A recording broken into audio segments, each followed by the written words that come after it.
नमस्कार मित्रांनो, भारत सरकारच्या रेल मंत्रालयाच्या अंतर्गत असिस्टंट मॅनेजर यांसारख्या महत्त्वपूर्ण पदांची कायमस्वरूपी भरती केली जाणार आहे। विशेष म्हणजे कोणताही अनुभव नसलेले फ्रेशर उमेदवारांना देखील या पदांसाठी अर्ज करता येणार आहे। 1,40,000 रुपये प्रति महिना इतका पगार उमेदवारांना या पदांसाठी दिला जाणार आहे, ज्यासाठी कोणत्याही मान्यताप्राप्त विद्यापीठातून कोणत्याही शाखेतून तुमची पदवी असणं आवश्यक असणार आहे। याहून महत्त्वाचं म्हणजे महाराष्ट्रातच उमेदवारांना या पदांसाठी पेपर देखील देता येणार आहे। बाकी कोण अप्लाय करू शकतं, कसं अप्लाय करायचं, परीक्षेचं स्वरूप नेमकी कसं असणार आहे, संपूर्ण माहिती सविस्तरपणे आज आपण व्हिडिओच्या माध्यमातून जाणून घेणार आहोत। यासाठी व्हिडिओला शेवटपर्यंत नक्की बघा। चला तर सुरू करू आजचा हा व्हिडिओ। नमस्कार मित्रांनो, भारत सरकारच्या रेल मंत्रालयाच्या अंतर्गत येणाऱ्या या नवरत्न कंपनीमार्फत ही पदभरती असणार आहे। गव्हर्नमेंट ऑफ इंडिया एंटरप्राइजेस अशी ही कंपनी आहे, केंद्र सरकारचा हा जॉब आहे आणि त्याहूनही महत्त्वाचं म्हणजे महाराष्ट्रामध्ये उमेदवारांना पेपर देण्याची सुवर्ण संधी या ॲडव्हर्टाइजमेंटमार्फत दिली गेलेली आहे। मित्रांनो, या पदासाठी फ्रेशर उमेदवारांना देखील ॲप्लिकेशन करता येणार आहे। कोणत्याही अनुभवाची आवश्यकता तुमच्याकडे या ठिकाणी मागितलेली नाही आहे। दोन वेगवेगळ्या ॲडव्हर्टाइजमेंट आपण आज या व्हिडिओच्या माध्यमातून बघणार आहोत। ही आपली पहिली ॲडव्हर्टाइजमेंट आहे, ज्यामध्ये असिस्टंट म्हणजे सहाय्यक हे महत्त्वाचं पद भरलं जाणार आहे। 15 जागा असणार आहे आणि या जागांचं कॅटेगरी वाईज विभाजन तुम्हाला या ठिकाणी बघायला मिळतं। या पदांसाठी उमेदवारांचं वय 18 ते 30च्या दरम्यान असणं आवश्यक असणार आहे। मात्र राखीव प्रवर्गातील उमेदवारांना देखील वयाची विशेष शिथिलता या पदांसाठी देण्यात आलेली आहे। त्याचे देखील डिटेल्स सविस्तरपणे आपण पुढे बघणार आहोत। विशेष म्हणजे कोणत्याही अनुभव नसलेले म्हणजेच फ्रेशर उमेदवार या पदांसाठी ॲप्लिकेशन करू शकणार आहे। कोणत्याही मान्यताप्राप्त विद्यापीठातून कोणत्याही शाखेतून तुम्ही पदवी घेतलेली आहे, तुम्ही या पदांसाठी ॲप्लिकेशन करू शकणार आहात। मित्रांनो, यामध्ये सर्वप्रथम उमेदवारांची ऑनलाईन एक्झाम घेतली जाणार आहे, ज्यामध्ये 125 प्रश्न 125 मार्क्ससाठी विचारले जाणार आहे। 2 तास आणि 30 मिनिटाचा अवधी म्हणजेच 2.5 तासाचा अवधी उमेदवारांना या पदाच्या एक्झामसाठी दिला जाणार आहे। विशेष म्हणजे मल्टिपल चॉईस वस्तुनिष्ठ बहुपर्यायी स्वरूपाचे प्रश्न उमेदवारांना या पदांसाठी विचारले जाणार आहे। कोणत्याही प्रकारची निगेटिव्ह मार्किंग नसणार आहे, कोणत्याही प्रकारची मुलाखत नसणार आहे। रिटन टेस्ट क्वालिफाय केल्यानंतर पात्र अशा उमेदवारांना डॉक्युमेंट व्हेरिफिकेशन म्हणजेच कागदपत्र पडताळणीसाठी डायरेक्टली बोलवलं जाणार आहे आणि त्यानंतर पात्र अशा उमेदवारांची निवड या ठिकाणी केली जाणार आहे। यामध्ये जरी उमेदवारांचं वय 18 ते 30च्या दरम्यान असेल तरी हे जनरल कॅटेगरीच्या उमेदवारांचं वय आहे। मात्र राखीव प्रवर्गातील उमेदवारांना वयाची विशेष शिथिलता या ठिकाणी बघायला मिळते, ज्यामध्ये SC ST कॅटेगरीच्या उमेदवारांसाठी 5 वर्ष, OBC उमेदवारांसाठी 3 वर्ष तर फिजिकली डिसेबल उमेदवारांसाठी 10 वर्ष वयाची अतिरिक्त सूट असणार आहे।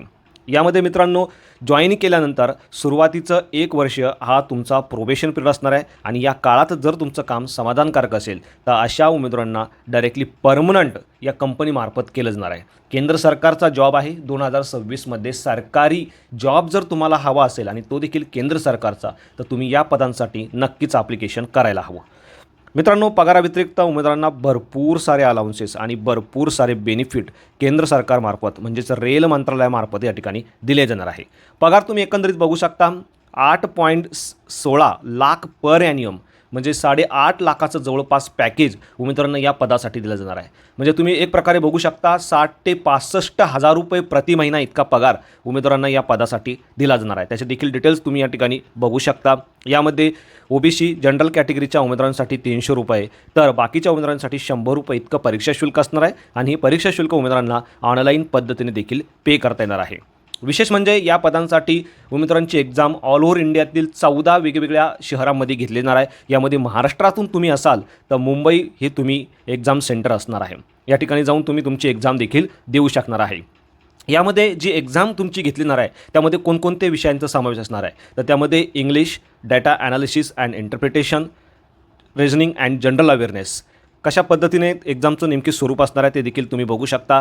हे जे सब्जेक्ट या ठिकाणी दिलेले आहे त्यामध्ये कोणकोणते उपघटक असणार आहे संपूर्ण डिटेल्स तुम्हाला या ठिकाणी बघायला मिळणार आहे। ॲप्लिकेशन करण्यासाठी सर्वप्रथम उमेदवारांनी दिलेल्या संकेतस्थळावरती यायचं आहे। या संकेतस्थळाची लिंक मी आपल्या व्हिडिओच्या डिस्क्रिप्शनमध्ये दिली आहे। तिथे गेल्यानंतर तुम्हाला तुमचं रजिस्ट्रेशनची प्रक्रिया पूर्ण करायची आहे। त्यानंतर सर्व माहिती तुम्हाला व्यवस्थित भरायची आहे। त्यानंतर तुमची वैयक्तिक माहिती असेल, शैक्षणिक माहिती असेल, सर्व जे डॉक्युमेंट तुम्हाला या ठिकाणी दिले सर्व डॉक्युमेंट व्यवस्थित अपलोड करायची आहे आणि सर्वात शेवटी परीक्षा शुल्क भरून तुमची फॉर्म भरण्याची जी प्रक्रिया आहे ती पूर्ण करायची आहे। यामध्ये संपूर्ण माहिती तुम्हाला अचूक भरणं आवश्यक असणार आहे। ईमेल ॲड्रेस, मोबाईल नंबर देखील तुम्हाला अचूक द्यायचा आहे। या व्यतिरिक्त मित्रांनो, रिटन एक्झाम क्वालिफाय केल्यानंतर पात्र अशा उमेदवारांना ज्यावेळेस डॉक्युमेंट व्हेरिफिकेशन म्हणजेच कागदपत्र पडताळणीसाठी बोलावलं जाणार आहे, त्यावेळी देखील कोणकोणते डॉक्युमेंट तुम्हाला तुमच्या अर्जासोबत घेऊन जायचे आहे त्या संपूर्ण डॉक्युमेंटची लिस्ट देखील तुम्ही या ठिकाणी बघू शकता. त्यासाठी ऑनलाईन पद्धतीने अर्ज भरल्यानंतर त्याची एक प्रिंट घेऊन देखील तुम्हाला फ्युचर रेफरन्ससाठी तुमच्याकडे जपून ठेवायची आहे. तर अशा पद्धतीने मित्रांनो ही फर्स्ट ॲडव्हर्टाइजमेंट होती. या संदर्भाचे संपूर्ण डिटेल्स तुम्ही या ठिकाणी बघू शकता. यामध्ये उमेदवारांना 27 एप्रिल 2026 ऑनलाईन पद्धतीने अर्ज करता येणार आहे. ऑलरेडी अर्ज प्रक्रियेला सुरुवात झालेली आहे. या पहिल्या ॲडव्हर्टाइजमेंटसोबतच तुम्ही खाली गेल्यानंतर दुसरी ॲडव्हर्टाइजमेंट देखील बघू शकता. तत्पूर्वी तुम्ही या ठिकाणी बघू शकता कोणकोणते डॉक्युमेंट तुम्हाला डॉक्युमेंट व्हेरिफिकेशनला घेऊन जायचे आहे त्याची देखील चेकलिस्ट तुम्हाला या PDF च्या शेवटी बघायला मिळणार आहे. यानंतर मित्रांनो दुसऱ्या वॅकन्सीकडे म्हणजे दुसऱ्या ॲडव्हर्टाइजमेंटकडे आपण येऊया. ही देखील ॲडव्हर्टाइजमेंट जी आहे ती भारत सरकारच्या रेल मंत्रालयाच्या अंतर्गत भरली जाणार आहे. यामध्ये असिस्टंट मॅनेजर फायनान्स हे महत्त्वाचं पद भरलं जाणार आहे. या ठिकाणी 11 जागा रेग्युलरच्या आणि 2 जागा अशा 13 जागेंसाठी ही पदभरती असणार आहे, ज्यासाठी उमेदवारांना लवकरात लवकर अर्ज करणं आवश्यक असणार आहे. या पदासाठी मात्र उमेदवारांकडे 2 वर्षाचा अनुभव मागितलेला आहे. या पदासाठी उमेदवारांचं CA म्हणजे चार्टर्ड अकाउंट किंवा कॉस्ट अकाउंटंटची पदवी असणं आवश्यक असणार आहे. या व्यतिरिक्त संबंधित क्षेत्राचा अनुभव तुमच्याकडे असेल तर तुम्ही अर्ज करू शकता. याही पदासाठी उमेदवारांनी सर्वप्रथम ऑनलाईन एक्झाम घेतली जाणार आहे. 125 प्रश्न 125 गुणांसाठी या ठिकाणी विचारले जाणार आहे, ज्यासाठी 2.5 तासाचा अवधी दिला जाणार आहे. कोणत्याही प्रकारची निगेटिव्ह मार्किंग नसणार आहे. मात्र या पदासाठी उमेदवारांचा इंटरव्ह्यू घेतला जाणार आहे आणि त्यानंतरच डॉक्युमेंट व्हेरिफिकेशन करून पात्र अशा उमेदवारांना नियुक्ती या ठिकाणी दिली जाणार आहे. बाकी या पदासाठी उमेदवारांचं वय 18 ते 32च्या दरम्यान असणं आवश्यक असणार आहे. मात्र जे रिझर्व्ह कॅटेगरीचे उमेदवार आहे अशा उमेदवारांना वयाची विशेष सवलत या ठिकाणी दिली गेली आहे. त्याचे देखील डिटेल्स तुम्ही बघू शकता.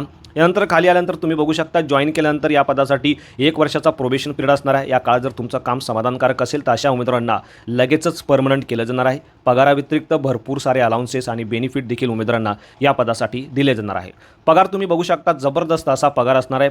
16 लाख पर ॲन्युअम म्हणजे प्रतिवर्ष तुमचं पॅकेज या ठिकाणी असणार आहे. 1,40,000 रुपये प्रति महिनापर्यंत पगार उमेदवारांना या पदासाठी या ठिकाणी बघायला मिळतो. या पदासाठी 600 रुपये इतकं जनरल OBC कॅटेगरीच्या उमेदवारांना तर 300 रुपये इतकं बाकीच्या कॅटेगरीच्या उमेदवारांना परीक्षा शुल्क असणार आहे. आणि ही परीक्षा शुल्क उमेदवारांना ऑनलाईन पद्धतीने देखील पे करू शकणार आहे. यामध्ये देखील महाराष्ट्रातील उमेदवारांना मुंबई हे सेंटर फॉर्म भरतेवेळी देता येणार आहे. सिलेबस तुम्ही बघू शकता. संपूर्ण डिटेल देखील या PDF मी दिलेली आहे. बाकी संपूर्ण अर्ज करण्याची प्रक्रिया जी आहे ती जी आपण पहिल्या ॲडव्हर्टाइजमेंटमध्ये डिस्कस केली होती त्याच पद्धतीची असणार आहे.